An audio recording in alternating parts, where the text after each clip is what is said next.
रानो चिड़िया अपने नन्हे बेटे कुकू के साथ एक मजबूत टहनी पर अपना घोंसला बना रही थी। कुकू अभी बहुत छोटा है। देखो कुकू, ये कितना सुंदर घर होगा हमारा। यहाँ पानी भी है और ठंडी हवा भी। अब हमें कोई चिंता नहीं होगी। माँ, अच्छा घर, मैं यही खेलूंगा। हाँ मेरे बच्चे, यही खेलेंगे।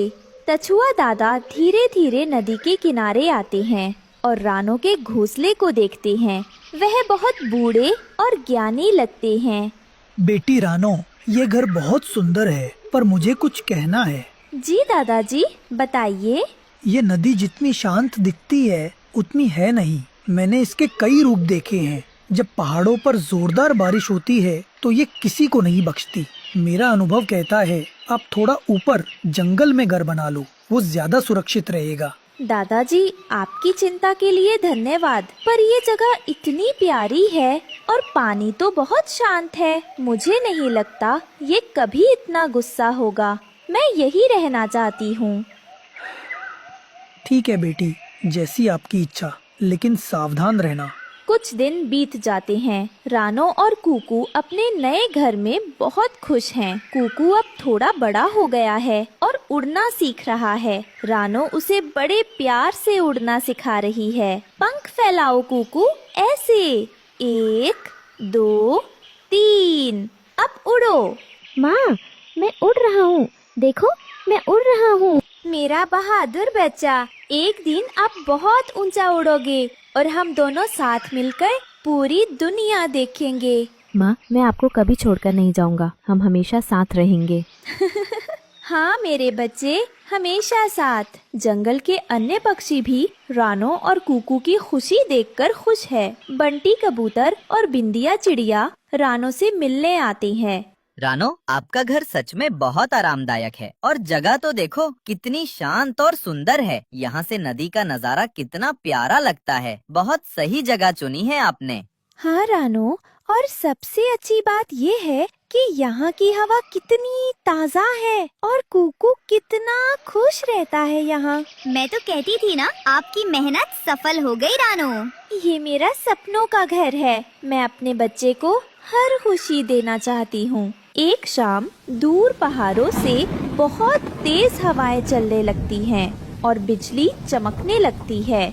आकाश में काले बादल छा जाते हैं। जंगल के जानवर और पक्षी अजीब आवाजें निकालने लगते हैं। लगता है आज रात बहुत भारी बारिश होगी। हमें अपने घोंसले मजबूत कर लेने चाहिए। मुझे बहुत डर लग रहा है। लगता है आज रात बहुत भारी बारिश होगी। हमें अपने घोंसले को और मजबूत कर लेना चाहिए। कुछ और टहनियाँ लगा देते हैं। हाँ, तुम ठीक कहती हो हरियाली। लेकिन जंगल के सबसे ऊंचे पेड़ पर बैठा कालू कौआ और गोरी अपने घर की खिड़की से ये सब देख रही थी। काऊ काऊ, ये तो तूफान आने वाला है। मुझे तो पहले ही पता था जब उस चिड़िया ने नदी किनारे घर बनाया था। अरे नदी किनारे कभी भरोसा नहीं करना चाहिए। नदी माँ होती है तो सौतेली माँ भी बन जाती है।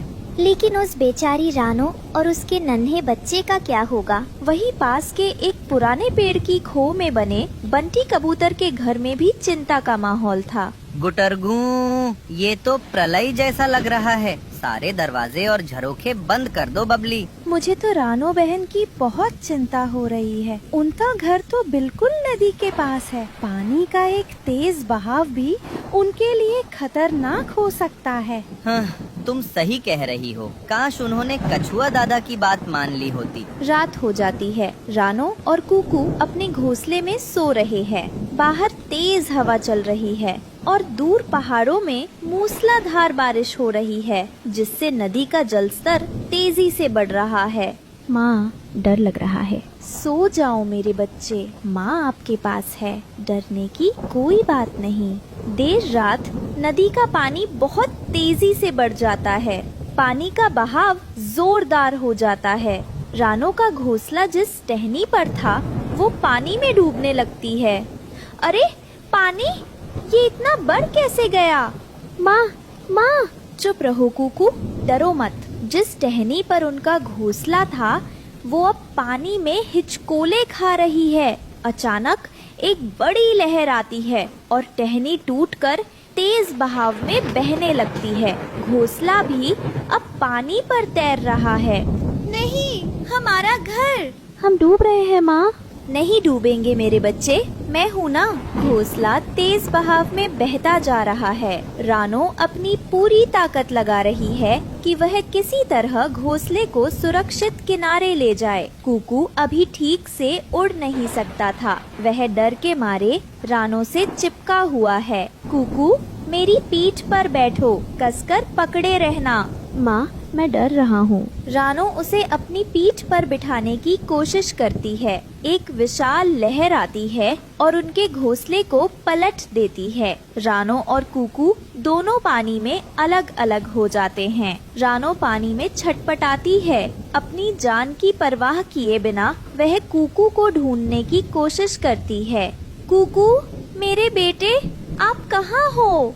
माँ, माँ। रानो देखती है कि कुकू एक लकड़ी के टुकड़े को पकड़कर बह रहा है और किनारे से ज्यादा दूर नहीं है। रानो अपनी पूरी ताकत लगाकर कुकू की तरफ बढ़ती है। जैसे ही वह कुकू के पास पहुंचती है, वह अपनी चोंच से उस लकड़ी के टुकड़े को, जिस पर कुकू है, किनारे की तरफ धक्का देने लगती है। मेरे बच्चे, तुम्हें जीना है, तुम्हें जीना होगा। कुकू किनारे आ जाता है, लेकिन इस कोशिश में रानो खुद बहुत थक जाती है और तेज बहाव में नदी के बीचों बीच चली जाती है।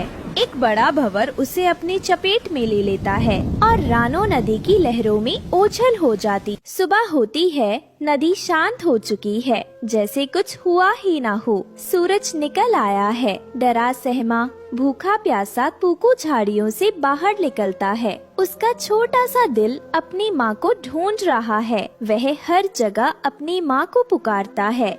माँ, माँ, आप कहाँ हो?